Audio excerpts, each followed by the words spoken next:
दिल्ली दौऱ्यामध्ये उद्धव ठाकरेंनी घोटाळ्याचे आरोपी असलेल्या गुप्ता बंधूंची भेट घेतल्याचा गंभीर आरोप नरेश म्हस्केंनी केला। दक्षिण आफ्रिकेतला अब्जावधी रँड्सचा घोटाळा केल्याचा आरोप गुप्ता बंधूंवर आहे।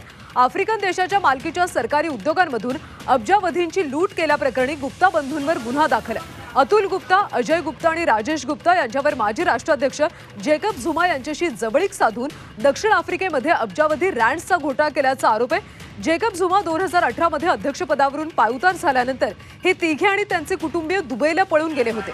तिथे त्यांना अटकही झाली होती। याच गुप्ता बंधूंना ठाकरे भेटल्याचा आरोप म्हस्केंनी केलाय, तर दौरा यशस्वी झाल्याने बदनामीचा डाव असल्याचा पलटवार सचिन अहिर यांनी केला।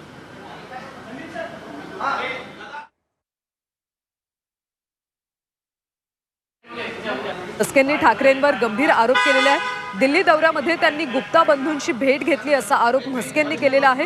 दरम्यान यावर आता सचिन अहिर यांनी पलटवार केला।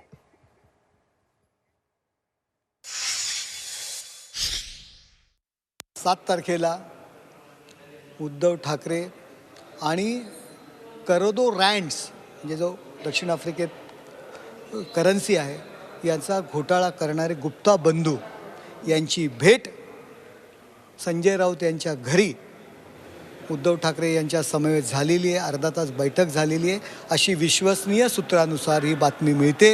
ही सत्य आहे का असत्य आहे यांनी जाहीर करावं। जो माणूस करोडो रुपयांच्या भ्रष्टाचारामध्ये अटक आहे, ज्याला हिंदुस्थान सरकारने सुद्धा पकडलेलं आहे, हिंदुस्थानामध्ये सुद्धा अनेक राज्यांमध्ये त्यांनी घोटाळे केलेले आहेत, त्याचे गुन्हे दाखल आहेत, असा माणूस संजय राऊत यांच्या घरी भेटतो कशाला? उद्धव ठाकरे यांना पूर्व सीएम यांच्या त्याच्यामागचा उद्देश, त्याच्यामागची भूमिका, त्याच्यामागचं कारण यांनी जाहीर करावं। नरेश म्हस्के विसरलेले आहेत की ते खासदार आहेत। केंद्रीय यंत्रणा, राज्यातली यंत्रणा त्यांच्या ताब्यात आहे। त्यांनी कोणाला चौकशी करावं किंवा काय पाहणी करावी हे आज जे म्हणण्याचं काम केलेलं आहे ते त्यांना असं वाटतं की ते ठाण्यापुरतंच मर्यादित असल्यामुळे कदाचित त्यांनी ही मागणी केलेली असेल।